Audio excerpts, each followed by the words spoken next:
नमस्कार, news one India में आपका स्वागत है। आपके साथ मैं धर्मराज सिंह। अब बुलेटिन में सबसे पहले बात करेंगे अवैध शराब की। अवैध शराब की बिक्री को लेकर मुख्यमंत्री योगी आदित्यनाथ सख्त हो गए हैं और शराब माफियाओं के खिलाफ मुख्यमंत्री ने सख्त कार्रवाई के निर्देश सभी विभागीय अधिकारियों को दिए हैं। इसके अलावा मुख्यमंत्री ने कहा है कि अवैध शराब की बिक्री पर प्रभावी तरीके से नियंत्रण लगाएं। एसटीएफ अवैध शराब की गतिविधियों को चेक करे। लखनऊ में प्रभावी पुलिसिंग को सुनिश्चित किया जाए। तो मुख्यमंत्री लगातार अवैध शराब के मामले को लेकर काफी सख्त हैं। जिस तरीके से प्रतापगढ़ में घटनाएं हुई हैं, लोगों की मौत अवैध शराब की वजह से हुई है। लगातार होली से पहले ही मुख्यमंत्री अवैध शराब को लेकर अधिकारियों को दिशा निर्देश देते रहे हैं और एक बार फिर से मुख्यमंत्री ने स्पष्ट कर दिया है कि अवैध शराब को लेकर किसी तरीके की कोताही न बरती जाए। एसटीएफ को विशेष तौर पर मुख्यमंत्री की ओर से कहा है कि एसटीएफ अवैध शराब की गतिविधियों को चेक करे और जो शराब माफिया है उनके खिलाफ सख्त से सख्त कार्रवाई हो। वहीं लखनऊ में आज फ्लाईओवर के लोकार्पण के कार्यक्रम में मुख्यमंत्री योगी आदित्यनाथ मौजूद थे, जहां उन्होंने कहा है कि इस रोड कनेक्टिविटी के मामले में उत्तर प्रदेश में बढ़िया काम हो रहा है और तेजी के साथ काम चल रहा है। फ्लाईओवर बनने से जाम से आम नागरिकों को मुक्ति मिलेगी। नितिन गडकरी का उन्होंने उदाहरण दिया कि नितिन गडकरी ने एक उदाहरण पेश किया है।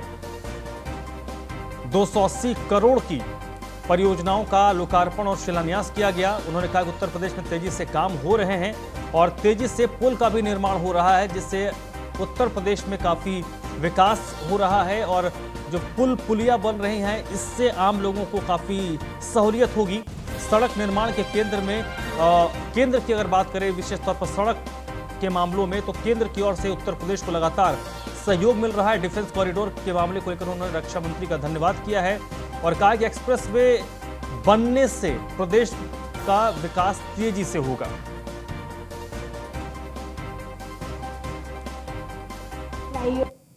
मैं आभारी हूं दिल्ली से मेरठ के बीच में आदरणीय प्रधानमंत्री जी की मंशा के अनुरूप वहां पर 12 लेन के एक्सप्रेस वे के निर्माण को लगभग पूरा करने की दिशा में जो प्रयास प्रारंभ हुआ है।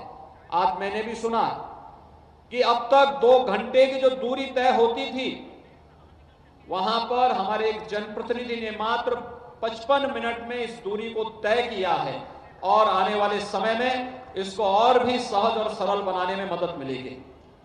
आदरणीय प्रधानमंत्री जी के मार्गदर्शन में आज प्रदेश के अंदर रोड कनेक्टिविटी में बहुत बेहतर कार्य हुआ है। इंटर स्टेट कनेक्टिविटी को 4 लेन के साथ जोड़ने में राज्य सरकार को मदद मिली है। हर जनपद मुख्यालय को 4 लेन से जोड़ने, तहसील और ब्लॉक मुख्यालयों को 2 लेन के साथ जोड़ने की कार्रवाई हमारी अंतिम चरणों में चल रही है। इसके साथ ही प्रदेश के अंदर 5 नए एक्सप्रेस वेज के निर्माण की कार्रवाई को राज्य सरकार तेजी के साथ आगे बढ़ा रही है। पूर्वांचल एक्सप्रेसवे निर्माण के अंतिम चरणों में चल रही है। बुंदेलखंड एक्सप्रेसवे का कार्य 50% से अधिक पूरा हो चुका है।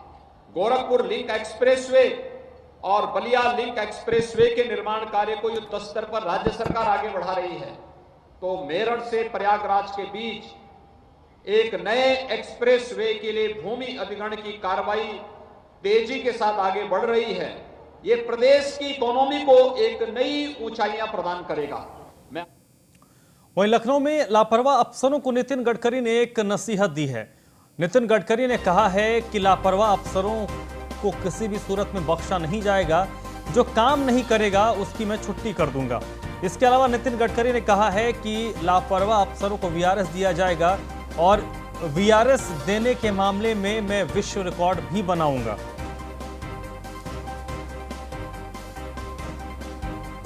मुझे बताया अभी मंत्री जी ने कि इसमें बहुत देरी होती है और तकलीफ देती है। मैंने भी मीटिंग ली थी और मैंने अधिकारी को कहा कि 1 बोरा नारियल लाओ और एक लेटर ड्राफ्ट करो कि जो काम 3 महीने में प्रोजेक्ट नहीं होगा उसको वीआरएस दो, उसकी छुट्टी कराओ और नारियल हाथ में दो, उसको ऑफिस के बाहर भेजो।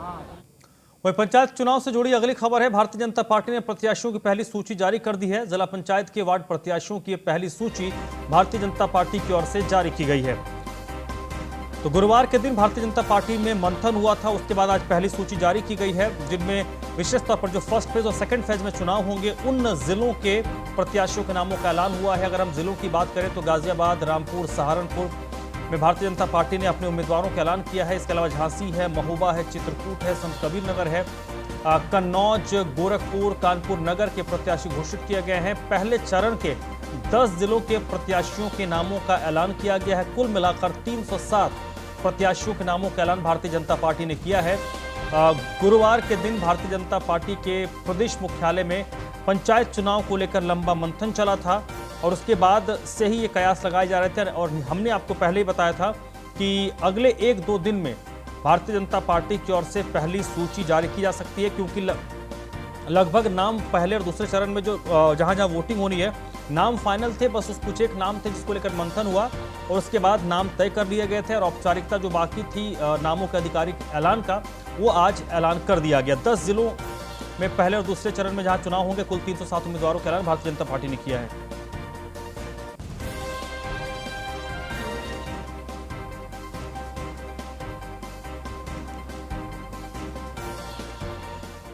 गाजीपुर बॉर्डर पर किसानों ने जाम लगा दिया। जाम की वजह से गाजीपुर बॉर्डर पर वाहनों की लंबी कतारें लग गई हैं।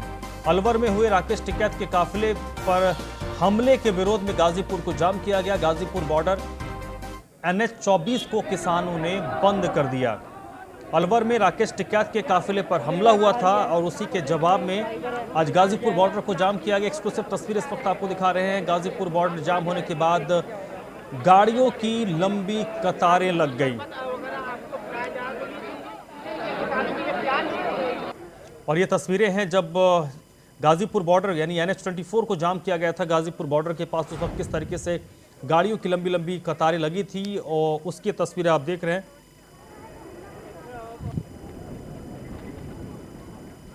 गौरव यादव इस वक्त मेरे साथ जुड़ चुके हैं इसी पर ज्यादा जानकारी के लिए। गौरव, क्या अभी भी जाम लगा है या और अगर जाम खत्म हो गया तो कितने देर तक किसानों ने जाम किया था? जी बिल्कुल, देखिए अभी फिलहाल जो स्थिति है वो प्रशासनिक अधिकारियों के समझाने पर किसानों ने जाम खोल दिया है। लगभग 15 से 20 मिनट तक ये जाम लगाया गया था। जैसे ही किसान नेता के साथ कुछ अभद्रता होने की बात किसानों को पता चली, उसके बाद से ही किसान लगातार उग्र हुए और उन्होंने एकाएक देखते जाम लगा दिया, जिसके बाद प्रशासनिक टीम मौके पर पहुंची और उन्होंने किसानों को समझा बुझाकर वहां से लगभग 20 मिनट के अंदर जाम खुलवाने में कामयाब हुए। जी, तो आम लोगों को इस दौरान काफी दिक्कत हुई क्योंकि NH 24 ऐसे भी बहुत बिजी शेड्यूल है, राष्ट्रीय बिजी सड़क है, राष्ट्रीय राजमार्ग है, तो वहाँ 15-20 मिनट में तो काफी लंबी लाइन लग गई होंगी गाड़ियों की। जी बिल्कुल, देखिए जिस तरीके से अभी कुछ दिन पहले जो दिल्ली मेरठ एक्सप्रेस है उसको भी खोल दिया गया था और उसकी वजह से जो एकाएक दबाव था इस NH 9 पर ये बढ़ गया था और उसके बाद अचानक से NH 9 का रुक जाना, उसी के कारण जो कई किलोमीटर लंबे जाम देखने को मिला। जो लोग थे वो काफी परेशान थे। हमने उनसे बात करने की कोशिश भी की तो उन्होंने साफ तौर पर बताया कि अचानक से ये जाम लग जाने से अब उन्हें जैसे किसी को कहीं जाना था वो उसे कहीं ना कहीं उससे परेशानी से सामना भी करना पड़ा। जी, बहुत बहुत शुक्रिया गौरव आपका इस जानकारी के लिए। चलिए बढ़ते आगे। एम्बुलेंस मामले को लेकर भारतीय जनता पार्टी के विधायक अलका राय ने कहा है कि इस पूरे प्रकरण की उच्च स्तरीय जांच होनी चाहिए। अलका राय ने कहा कि इस मामले को लेकर मैंने प्रमुख सचिव से जांच की मांग की है और मुख्तार अंसारी पर उन्होंने आरोप लगाया है कि मुख्तार अंसारी गेम खेलने की कोशिश कर रहा है। इसके अलावा मुख्तार अंसारी पर एक और आरोप उन्होंने लगाया है कि मुख्तार अंसारी पंजाब से ही साजिश रच रहा है।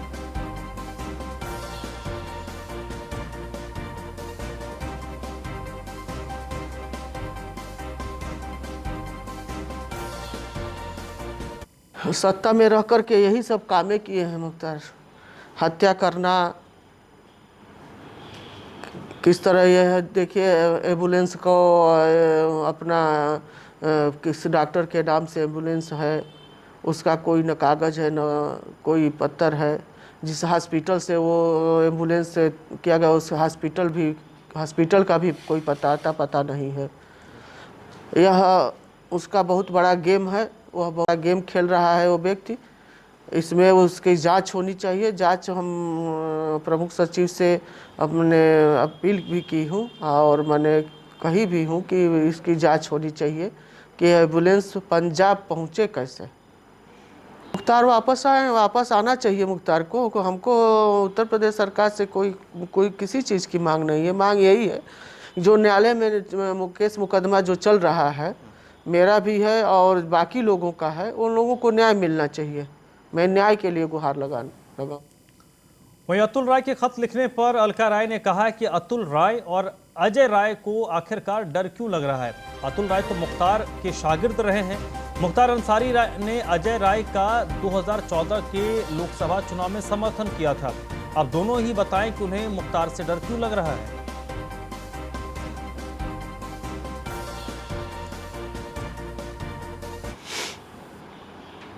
लगातार लोग कह रहे हैं कि मुख्तार के आने के बाद लोगों को डर लगने लगा है, जान का खतरा सता रहा है।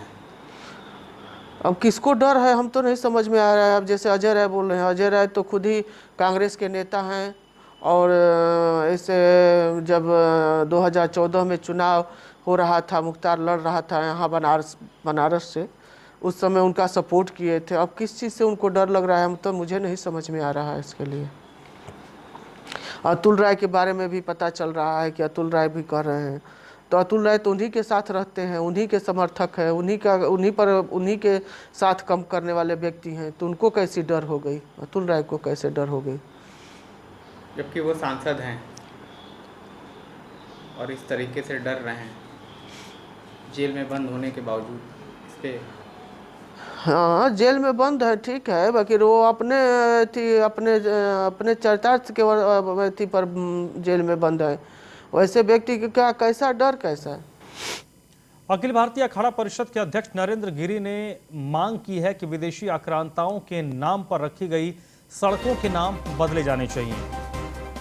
अखिल भारतीय अखाड़ा परिषद के अध्यक्ष हैं नरेंद्र गिरी, जिन्होंने ये मांग की है कि देश में विदेशी आक्रांताओं के नाम पर आज भी जितनी सड़कें हैं उन सभी सड़कों को बदला जाए। उन्होंने कहा कि कई सड़कें देश में ऐसी हैं जो मुगलों और अंग्रेजों के नाम पर है। इससे साधु संत नहीं बल्कि आज के युवाओं को भी काफ़ी कष्ट होता है, तो सरकार को ऐसे लोगों के नामों से सड़कों के नाम हटाने चाहिए।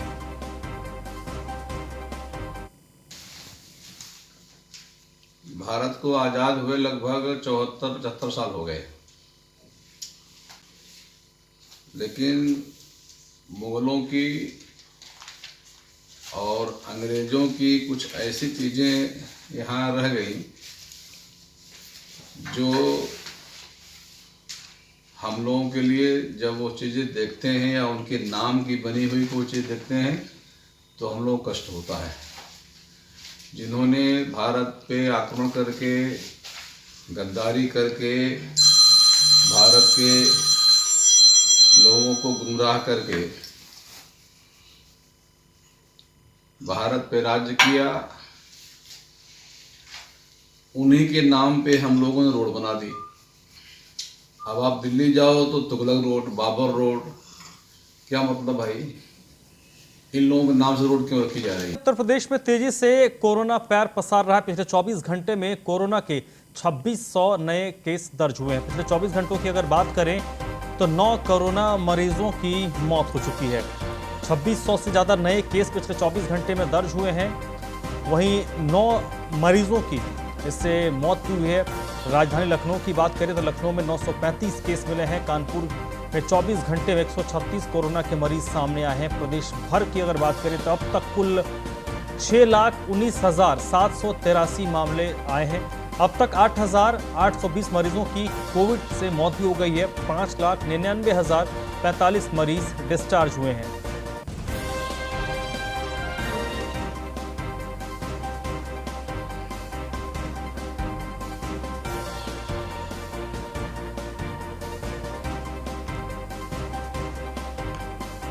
तो एवं मुख्यमंत्री ने सख्त निर्देश दिया है कि कोरोना से बचाव और उपचार की व्यवस्थाओं को मजबूत किया जाए। इसके अलावा संक्रमण को नियंत्रित करने के लिए जितने भी उपाय हैं सभी उपायों को सुनिश्चित किया जाए। टेस्टिंग जो है वो पूरी क्षमता से हो। टेस्टिंग जैसे जितना बढ़ेगी उतना बेहतर है। संदिग्ध मामलों में अनिवार्य रूप से RT-PCR टेस्ट करवाए जाएं। इसके अलावा ग्रामीण और शहरी क्षेत्रों में निगरानी समितियों को पूरी तरीके से सक्रिय करने का निर्देश मुख्यमंत्री की ओर से दिया गया है। कॉन्टैक्ट ट्रेसिंग को भी प्रभावी ढंग से संचालित करने का निर्देश मुख्यमंत्री ने दिया है।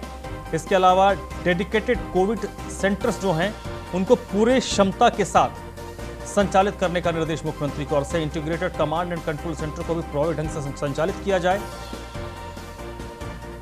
सभी सार्वजनिक कार्यक्रमों में सोशल डिस्टेंसिंग का पालन हो, ये भी सुनिश्चित किया जाए। मास्क अनिवार्य हो और इस पर विशेष फोकस रखा जाए कि मास्क लोग जरूर पहनें।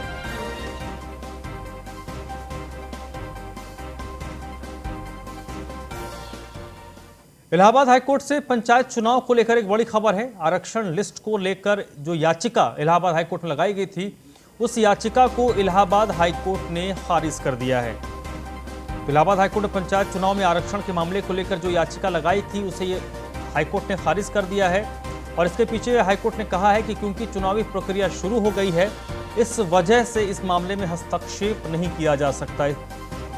हाईकोर्ट ने हस्तक्षेप करने से इनकार कर दिया। गोरखपुर के परमात्मा नायक और 2 और लोग थे जिन्होंने एक याचिका पहले हाईकोर्ट में लगाई थी, फिर ये लोग सुप्रीम कोर्ट गए। सुप्रीम कोर्ट से फिर इन लोगों ने हाईकोर्ट में याचिका लगाई, जिसे हाईकोर्ट ने ये कहते हुए खारिज कर दिया है कि अब प्रक्रिया शुरू हो गई है, इसलिए अब हस्तक्षेप नहीं किया जा सकता।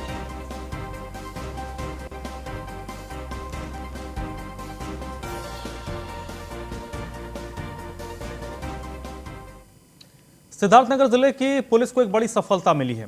पंचायत चुनाव के लिए एक तरफ जहां बिगुल बच चुका है, पंचायत चुनाव से पहले जिले के बांसी कोतवाली टीम और एसओजी की टीम, सर्विलांस टीम और डिडई चौकी टीम ने अवैध असलाह फैक्ट्री का भंडाफोड़ किया है।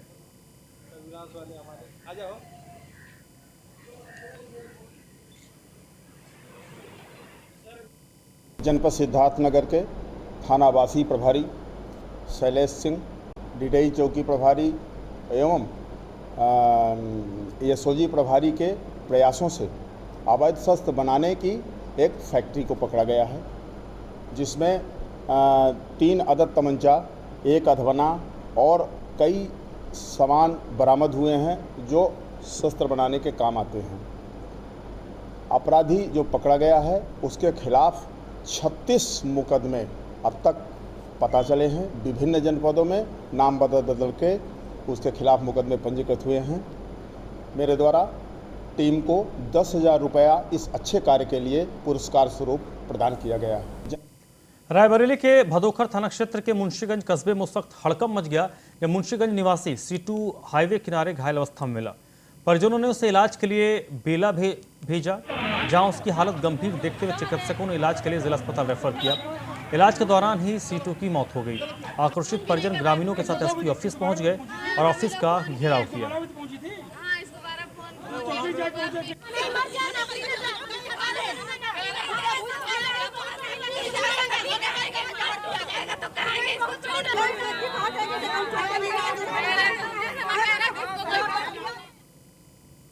बिजनौर में रिटायर्ड शिक्षक की पिटाई का वीडियो वायरल हो रहा है। इस वीडियो में सरेआम एक महिला शिक्षक को थप्पड़ जड़ रही है। महिला ने टीचर पर छेड़खानी का आरोप लगाया है। पुलिस अब इस मामले की तफ्तीश में जुटी हुई है। ये मामला बिजनौर के थाना अफजलगढ़ के जामुनवाला इलाके का है, जहां पर एक वीडियो वायरल हो रहा है। इस वीडियो में एक महिला एक शख्स को थप्पड़ मार रही है और बताया जा रहा है कि जिस शख्स को थप्पड़ मारा गया है वो पेशे से शिक्षक है और महिला का आरोप है कि उसने महिला के साथ छेड़खानी की तो उसने बीच सड़क पर उसे थप्पड़ मारा।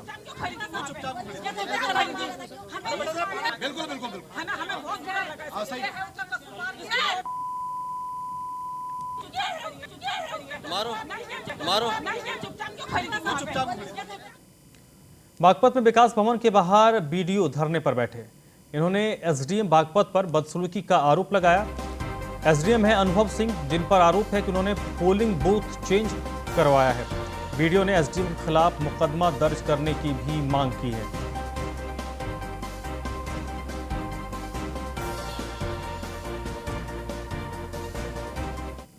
ये कल मीटिंग बुलाई गई थी एसडीएम साहब के द्वारा और वहाँ पे मीटिंग में बुला के हमें फर्जी तरीके से बूथ बदलने के लिए बोला गया। जब हमारा विरोध किया हमने विरोध किया तो उसमें बदतमीजी की गई, गाली गलौज की गई भूपेंद्र द्वारा और एसडीएम साहब द्वारा, और वहाँ से मीटिंग से बाहर निकाल दिया गया। उसके बाद में हमारे फर्जी तरीके से घर पर पुलिस भेजी, मुकदमा दर्ज करा गया, और उसमें पुलिस भेजने पे जो इतना दबाव डाला, उसमें जो प्रमोद जी है उनकी सास एक्सपायर हो गई सदमे में आके। हम उनकी हत्या का मुकदमा दर्ज कराना चाहते हैं भूपेंद्र के खिलाफ और एसडीएम साहब के खिलाफ। एसडीएम कौन से हैं? एसडीएम है श्री अनुभव सिंह, बागपत एसडीएम। तो फिलहाल इस बुलेटिन में बस इतना ही।